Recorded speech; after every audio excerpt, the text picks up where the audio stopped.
안녕하세요. 반갑습니다. 오랜만에 캠프에서 뵙는 것 같습니다. 오늘은 잠시만요. 마이크를 들고 있을 거예요. 좀 이따 달라고 해줘요. 네. 오늘은 서울 시민 여러분들의 삶의 질, 생활에 꼭 필요한 도시철도에 관한 공약 발표가 있는데 후보님의 공약 발표를 듣고 이어서 기자님들이 질의응답 이어가겠습니다. 네, 한 2주 전쯤에 서울의 교통 공약을 이미 한번 발표를 했었습니다. 근데 워낙 시민 여러분들이 관심이 많으시고요. 우리 동네는 안 들어오느냐 이제 이런 궁금증도 많이 표해주시고 저희가 모든 노선을 당협별로 이렇게 배포도 하고 해가지고 굉장히 관심이 고조됐습니다. 그래서 그 높은 관심을 반영해서 오늘 다시 한번 좀 구체적인 말씀을 드려야지 되는 게 도리인 것 같아서 준비를 했습니다. 내 집 앞 10분 전철역이라는 제목을 붙여봤습니다. 지금 아시다시피 서울에는 7개 노선의 경전철이 이미 공사가 진행되고 있거나 계획되고 있거나 예타를 준비하고 있거나 단계별로 좀 진행이 되고 있습니다. 색깔별로 구분을 해봤습니다. 우이신서 연장선은 서울박공원역부터 당양역까지, 또 동북선은 왕십역부터 상계역까지, 면목선은 청량리부터 신내역까지 이렇게 진행이 되는데 우이신서 연장선은 이미 공사 중에 있고요. 동북선은 민자로 지금 건설 중에 있습니다. 그리고 면목선은 재정사업으로 지금 준비가 되고 있는데 이미 예타를 통과해가지고 지금 기본 계획을 만들고 있는 과정 중에 있습니다. 상당히 동북권에는 지금 진도가 많이 나가고 있고 반면에 서남권은 조금 늦습니다. 이 부분 특히 관심들이 많으십니다. 잘 아시다시피 목동선은 여기 신월부터 당산까지, 난곡선은 세절역부터 난곡선은 신대방역부터 난항동까지 이렇게 진행이 되고요. 강북횡단선이 또 관심이 많으십니다. 강북횡단선은 이쪽 청량역부터 목동역까지인데요. 이게 돼야 동서간에 연결이 되는데 지난번에 예타에서 실패를 했죠. 그래서 오늘 예타 보완 방안을 좀 준비를 했습니다. 그리고 서부선의 경우에는 세절역부터 서울대 입구역까지 서부를 남북으로 관통하는 노선인데요. 이게 얼마 전에 이제 예타 통과가 실패가 돼서 지금은 민자 노선과 재정 노선을 두 개를 다 투트랙으로 준비 중에 있습니다. 혹시 예타가 통과가 안 되면 바로 재정으로 전환할 준비를 하기 위해서 시간을 절약하기 위해서 그렇게 좀 진행을 하고 있습니다. 이렇게 여러 개 노선이 동시다발적으로 진행이 되는데 많은 서울 시민 여러분들이 관심을 갖고 계셔서요. 이걸 준비하는 그 구체적인 내용을 오늘 좀 설명을 드리겠습니다. 내 집 앞 10분 전철역이라고 이름을 붙여봤는데 중요한 것은 1번과 2번 이 내용입니다. 그러니까 기존의 노선을 좀 더 정교하게 다듬어서 실생활권 중심으로 노선 및 정류장의 위치를 조정을 해서 확률을 높이겠다는 겁니다. 다시 말해서 이용하실 수 있는 편의성을 높이겠다는 거죠. 역간 거리를 재설계를 해가지고 과도한 공백 구간을 해소를 해서 접근성을 최대한 높이겠다는 겁니다. 그렇게 해서 집 앞까지 바로 연결되는 역을 최대한 많이 확보하겠다는 건데요. 이 출입구 위치를 주로 주거 밀집 지역의 방향으로 최적화해가지고 실제 보행거리를 최소화하는 것이고요. 대형 단지나 예를 들면 대형 단지나 주요 생활시설과 직접 연결되는 직결되는 출입구를 설치를 확대해서 최대한 편의성을 높여서 내 집 앞 정거장을 만들겠다는 것이고 그 외에 이제 뭐 에스컬레이터나 엘리베이터나 무빙워크 같은 이런 그 이동 편의시설을 확충을 해서 최대한 편의성을 증진시키겠다.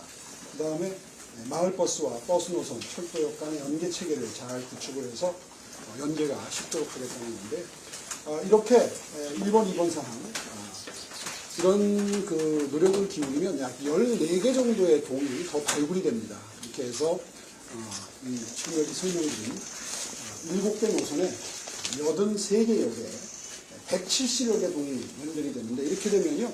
서울의 행정동 숫자가 여러분 아시다시피 426개 동이거든요. 426개 동 중에 약 40%에 이르는 170여 개 동이 지하철이나 경전철, 역으로 연결이 되는 그런 결과를 목표로 합니다.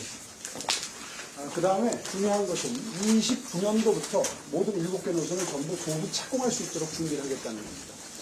굉장히 관심이 높으시고 정말 이게 꼭 됐으면 좋겠다 하는 그런 그 시민 여러분들이 많아서 무슨 일이 있어도 예타 통과를 비롯해가지고 착공을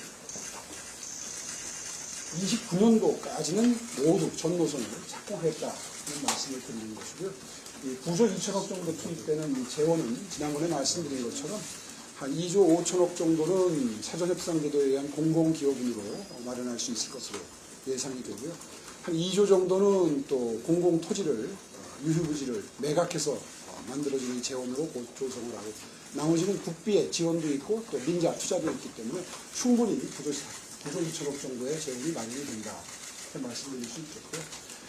제일 중요한 것은 여기서는 1번하고 2번입니다. 그러니까 예타를 통과를 해야 이제 재정사업이 비로소 본격화되는데 노선별로 수요 예측과 경제성 분석을 최신 데이터로 보완해서 현실성을 강화할 것이고 교통수요가 집중되는 노선과 정거장 계획을 조정을 해서 BC 레이쇼를 높이겠다 하는 의지를 가지고 임하도록 하겠습니다. 거기에 이어서 광역철도나 지하철, 버스 간 환승을 더 편리하게 만들어서 이용객 수요를 높이면 BC 레이쇼가 더 높아지겠죠. 그런데 이제 이것만 가지고는 예타 통과가 매우 어려운 노선들이 있습니다. 그래서 예타 통과의 가능성을 높이기 위해서 기존 경제성 중심의 종합평가에서 시민 편익 등의 공공성 평가, 다시 말해서 정책적 평가를 더 비중을 높여달라. 이런 그 요구를 해서 지금 기재부와 어느 정도 공감대를 형성하고 있습니다. 다시 말해서 현재 있는 이용할 수 있는 가구 수, 세대 수를 기준으로 하게 되면 수치가 높게 안 나오는 지역이 있거든요. 이런 지역들을 사회적 타당성을 주요 변수로 해서 예타 통과 확률을 높이겠다는 겁니다. 예를 들면 이제 여기 목동선과 남곡선 이쪽 서남권을 보시면요. 이 강북횡단선도 목동까지 오고 목동선도 당연히 신월동에서 목동을 거쳐서 강산까지 가게 되는데 이 목동단지를 예를 들자 그러면 지금 한 2만 6천 가구 정도의 14개 단지가 재건축을 빠른 속도로 진행을 하고 있는데 이게 지난 재임기 5년 동안의 아주 큰 성과입니다. 그렇게 해서 이게 완성될 시점쯤 되면은 한 5만 가구 정도, 2배 정도 늘어납니다. 그러니까 지금 현재 가구수를 대상으로 하는 게 아니라 미래 늘어날 가구수를 예상을 한다 그러면 지금부터 준비를 하지 않으면 나중에 굉장히 복잡한 그 교통난에 직면하게 될 수밖에 없는 것이죠. 그런 사회적 타당성을 반영을 해서 예타의 통과 가능성을 높이겠다는 겁니다. 그렇게 해서 예타제도 제도 개선을 국토부와 본격적으로 시작을 합니다. 또 시민이 체감하는 보통 편익 중심으로 정책적 타당성을 평가하겠습니다. 철도, 버스, 보행 연계로 실질적으로 줄어드는 통행시간 단축 효과를 반영할 예정이고요. 그 외에도 이 교통 소외지역 접근성 개선과 균형 발전을 기여하는 반영을 그런 기여 방안을 반영하도록 하겠습니다. 오늘 말씀드린 의지를 담아서 제가 옷을 준비했습니다. 오늘부터 공약을 수치로 표시를 해서 이렇게 의지를 시민 여러분들께 전달을 합니다. 오늘부터 기대해 주십시오. 하루에 하나씩 수치를 반영한 옷을 활용을 해서 시민 여러분들께 저희 공약이 아주 강한 의지를 반영하고 있다 하는 것을 전달하도록 하겠습니다. 이 정도 설명을 드렸고요. 그다음에 여기 정리를 좀 하고 기사님들 질의응답을 받도록 하겠습니다. 마이크 대선 지금 해주시고요. 그래도 사진 찍고 하면 또 옆에 걸릴 거니까. 네. 백불은 이걸 입고 가도록 하겠습니다. 네. 네. 자, 준비됐으면 질의응답 시작하도록 하겠습니다. 질문 있으신 기자님 손 들고 질문해 주시기 바랍니다. 네, 지금 이제 조영미 기자님 서구성 관련해 좀 더 알고 싶은데 사실 이게 잘 안 되고 있잖아요. 현재 국민들이 원하는 사업이 잘 안 되는데 좀 더 어떻게 구체적으로 현실화를 시키실지가 궁금하고 하나는 오늘 정동혁 대표님께서 서울 일대를 보시는데 저기 후보님과 동선이 안 겹치더라고요. 특별한 이유가 있는지 궁금합니다. 네. 이 경전철 사업은요, 그동안 이 예비 타당성 수치가 항상 문제가 됐었습니다. 항상 그 이용 편의성보다는 사회적 타당성보다는 경제성에 입각한 투자 계획을 세우다 보니까 늘 예비 타당성 단계에서 좌절되는 확률이 매우 높았습니다. 그래서 오늘 특별히 강조해서 설명드린 것처럼 공공성, 다시 말해서 사회적 타당성을 기반으로 예타를 준비하도록 하겠고요. 이런 저희들의 의지가 반영이 된다 그러면 예타 통과의 큰 틀에서의 원칙이 수정 보완될 가능성이 높고요. 이미 상당 부분 정부와 공감대가 형성된 상태입니다. 그렇기 때문에 자신 있게 말씀을 드리는 거고요. 그런 예타 통과를 전제로 해서 29년까지 착공을 목표로 뛰겠습니다. 그렇게 말씀드리겠고요. 그 다음에 이제 당 지도부와는 누차 말씀드렸습니다만은 전략적 역할 분담이 매우 중요한 선거 전략이 되겠습니다. 어차피 지방선거는 생활 행정을 다루는 그런 지자체 행정 그리고 또 의회 구성을 목표로 하는 선거이기 때문에 굳이 중앙당이 개입할 이유는 별로 없어 보입니다. 그런 의미에서 서울 선거는 적어도 이 선거 전략에 관한 서울시 시민동행 선대위가 이미 만들어져 있는 만큼 시민 여러분들을 전면에 내세워서 선거를 치르도록 하겠습니다. 네, 다음 질문 있으시죠? 홍보부 김준영입니다. 오늘 문서 전가진도 서울시 돕는 걸로 알고 있는데 혹시 후보님과 컨택이 있었는지 네, 다른 분들이 서울 선거에 지원을 하시거나 그럴 계획은 현재로서는 없습니다.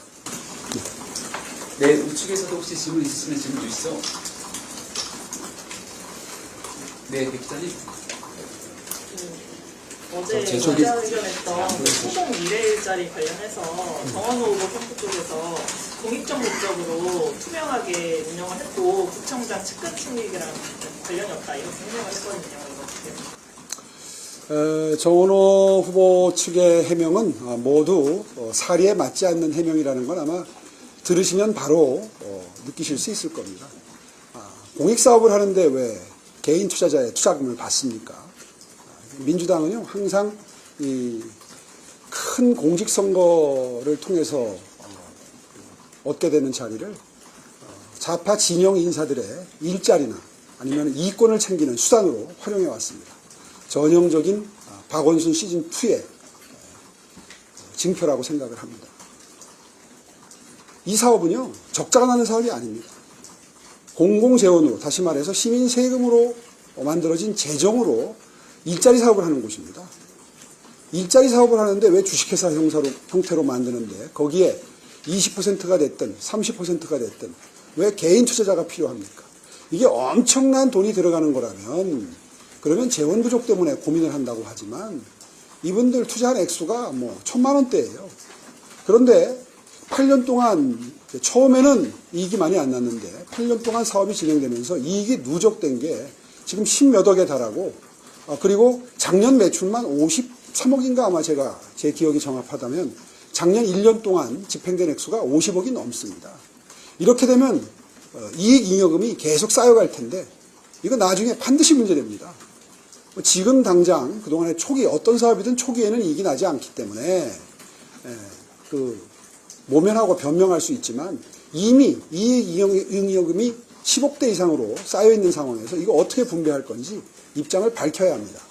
그런 식으로 적당히 또 변명하고 넘어갈 사안은 아니라고 생각합니다. 네, 다음 질문 주시죠. 근데 정원호 후보가 라디오에서 철강 유럽사태 관련해서 좀 시장님이 이 사태에 관심이 없으니까 직원들이 보고를 그동안 안 했던 거나 안전 불감증이나 이런 걸 풀어가지고 어떻게 보시는지. 그 답변은 요걸 좀 끼고 할까요? 써드릴까요? 또 다른 수치가 공개된 잠시만요. 이거 좀 풀고 공개되는 갈게요. 순간입니다. 아래도 있어요, 아래. 내가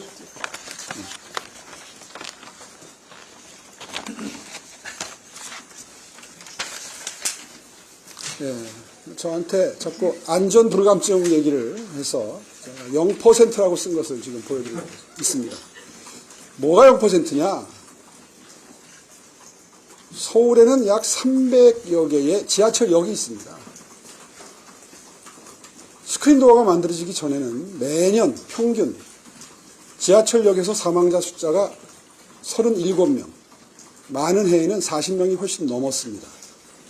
그런데 스크린도어가 만들어진 다음부터는 사망자가 거의 없습니다. 0%에 수렴합니다. 이거 일기 때 오세훈 시장의 의지가 없었다면 그렇게 빠른 속도로 스크린도어가 만들어질 수 없는 상황이었습니다. 왜냐하면 그 전에 스크린도어를 일부 설치한 역사의 경우에는 그 광고를 해주는 조건으로 해서 민간 투자 사업으로 진행을 했기 때문에 굉장히 혼잡한 역사 일부의 스크린도어가 시범 사업으로 들어가 있는 상황이었습니다. 당시에 그 설치 속도로 하면 아마 한 5년 내지 10년 걸렸을 겁니다. 또 영원히 안 됐을 수도 있습니다. 그런데 재정을 수천억 투입하기로 결정한 건 오세훈 시장이었습니다. 그렇게 해서 매년 40명 가까이 생기던 실족사, 밀침사고 이런 것 때문에 생기는 사망사고가 지금 거의 나지 않습니다. 아마 그동안 한 2009년부터 뭐 한 17년 정도 흘렀으니까 그동안 누적 피해 사망자 수를 계산을 해보시면 엄청난 인명피해를 줄인 그런 획기적인 사업이었습니다. 이 스크린도어 사업 정말 쉽지 않았습니다. 왜냐하면 9개 노선이 전부 사양이 다릅니다. 똑같으면 똑같이 발주해서 시공하면 되는데요. 이게 다 달라서 동시에 시공하는 게 너무너무 어려웠는데 상당히 시간이 필요한 것을 2년 내에 초스피드로 1년이라도 방치할 수 없다. 이런 의지로 해냈던 것이 스크린도어고요. 그 덕분에 지금은 이 스크린도어라고 하는 전 세계 유례 없는 가장 성공적인 모범 사례 덕분에 지하의 공기질도 좋아지고 그리고 냉난방 효율성도 매우 높아지고요. 그리고 서울의 대중교통이 국제적으로 높게 평가받는데 크게 정말 효자 노릇을 하고 있죠. 또 하나 강조해서 말씀드릴 것은 이거보다 더 중요한 게 있습니다. 지금 서울시 발주 모든 공사는 CCTV로 모든 공정이 녹화되고 있습니다. 국토부 장관도 역대 서울시장 누구도 전 공정을 녹화하라고 지시한 시장이나 국토부 장관은 없었습니다. 이것은 제가 직접 판단해서 지시한 것이고요. 그래서 시장 지시사항으로 분류가 됩니다. 처음에 사실은 우리 기술직 공무원들, 도시기반시설본부를 비롯해서 이 기술직 공무원들은 상당히 난감해했었습니다. 모든 공정을 다 촬영한다는 게 과연 현실적으로 가능할 것이냐. 여러분 아마 상상에 맡기겠습니다. 실제로 처음에는 상당한 저항도 있을 수 있는 것입니다. 그런데요, 지금 이 영동대로 복합화 사업의 경우에도 한 80여 대의 CCTV가 돌아가고 있습니다. 아마 제 기억에 고정식이 한 50개 정도 되고 이동식이 한 30개 정도 된다고 그러는데요. 지금 대형 공사장을 가보면 공사장에서 일을 하는 근로자분들이 전부 바디캠을 착용하고 계십니다. 본인이 하고 있는 일을 다 본인 스스로가 촬영을 하고 있기 때문에 녹화하고 있기 때문에 조금도 원리 원칙에 어긋나는 행동을 하기가 어렵습니다. 그러니까 현장에서 얼마나 저항이 있었겠습니까? 저는요, 이번에 이 GTX-A 노선 현대건설이 직접 자수해서 신고해서 시작된 일 아닙니까? 과거에 건설회사가 한참 공사 중일 때 스스로 인정하고 바로잡은 일이 있었습니까? 제가 광주의 학동 사고 이후에 이런 지시를 내렸고 23년도부터 이걸 지금 시행하고 있는데요. 저는 단언컨대 이번에 이것이 이렇게 세간에 알려지게 된 것도 CCTV 녹화 덕분이라고 생각합니다. 처음에는 이것을 문제 삼을 때 제가 은폐했다고 근거 없는 그런 주장을 민주당에서 했었습니다. 그런데 이제 그게 완전히 근거가 없다는 게 밝혀지자 그 다음부터는 오 시장이 안전불감증이다 또 이렇게 몰아가고 있습니다. 그런데요, 이 공사는 아직 끝난 공사가 아닙니다. 그리고 현대건설의 신고를 받고 자수를 받고 서울시가 한 건 거의 완벽했습니다. 아시다시피 매월 철도공단에, 국가철도공단에 보고를 했고요. 거기에 51군데에 표시가 되어 있습니다. 왜 이걸 특별히 부각시켜서 보고하지 않았느냐 하는 국토부의 주장은요, 사리에 맞지 않습니다. 완전히 밥상을 차려줬는데 왜 떠먹여주지 않았느냐 이런 주장을 하는 것과 마찬가지입니다. 세상에 어떻게 후화무치하게 이런 주장을 합니까? 또 4월 말에 국토부가 알아가지고 그 이후에 5월 4일부터 90여차례에 걸쳐서 시험운행을 했습니다. 시험운행을 할 정도면 안전하다는 걸 본인들도 인정하고 판단을 했기 때문에 시험운행이 가능한 겁니다. 혹시라도 진동이 있어서 허물어질 가능성이 있고 안전에 문제가 있으면 시험운행 했겠습니까? 국토부도 안전성을 인정을 했기 때문에 시험운행을 해놓고 정원호 후보가 지지율 해서 이제 문제가 생기니까 이걸로 선거를 치르겠다는 전략을 세우고 선거에 이용하고 있는 것 아니겠습니까? 거기에 대통령까지 나서서 관건 선거를 획책하고 있는 것이고 부끄러운 줄 알아야 됩니다. 그래서 토론을 하자고 했더니 이런 걸 좀 다 얘기를 하고 싶어서 토론하자고 했더니 전문가가 아닌 사람들의 토론은 필요 없다. 스스로 전문가가 아니라 그러는데요. 시장하려면 어느 정도 전문가가 돼야 됩니다. 현장에 주요 공정 전부 CCTV 녹화하라 이렇게 지시할 정도의 능력은 돼야 됩니다. 그래야 사고가 미연에 방지가 되는 것이고요. 그 덕분에 지금 미연에 방지되고 있는 사고 아마 엄청난 숫자일 것으로 저는 확신합니다. 모든 주요 공정을요, 서울시 발주공사는 지금 53군데인가에서 모든 공공 서울시 발주공사는 다 녹화하고 있습니다. 요번에 이 현장도 마찬가지고요. 또 법령화되어 있지 않기 때문에 민간 건설 회사들에는 강요를 할 수가 없기 때문에 도급순위 30위 이상의 대형 건설사는 모두 다 자율결의 형식으로 참여시켜서 지금 수백 군데의 민간 건설 현장에서도 이 CCTV 녹화가 이루어지고 있습니다. 지금까지 서울시에 쌓여있는 녹화는요, 10,000건이 넘습니다. 저한테 안전 불감증이다, 안전에 관심이 없다, 이렇게 주장하려면 정원호 후보는 구청장 시절의 안전을 위해서 도대체 뭘 했는지 한번 말을 해보라고 요청드리고 싶습니다. 그런 거 토론하려고, 검증하려고 선거 기간이 있고 토론이 있는 거 아닙니까? 토론장에 나오지도 못하면서 일방적으로 주장만 합니다. 전문가가 아니라서 토론할 수 없다는 건 도대체 무슨 얘기입니까? 안전에 대해서 토론할 게 전문가 수준의 기술적인 얘기밖에 없습니까? 모든 토론을 회피하는 것은 진실을 숨기고 있든지 실력을 숨기고 있든지 둘 중에 하나라고 저는 생각합니다. 네, 오늘 질답은 이 정도로 정리해도 괜찮겠습니까? 꼭 하셔야 되는 부분 아니면은 저희 다음 일정이 있어서 또 다시 진행자 시간을 갖도록 하겠습니다. 오늘 네. 함께해 주신 기자님들 고맙습니다. 네, 고맙습니다.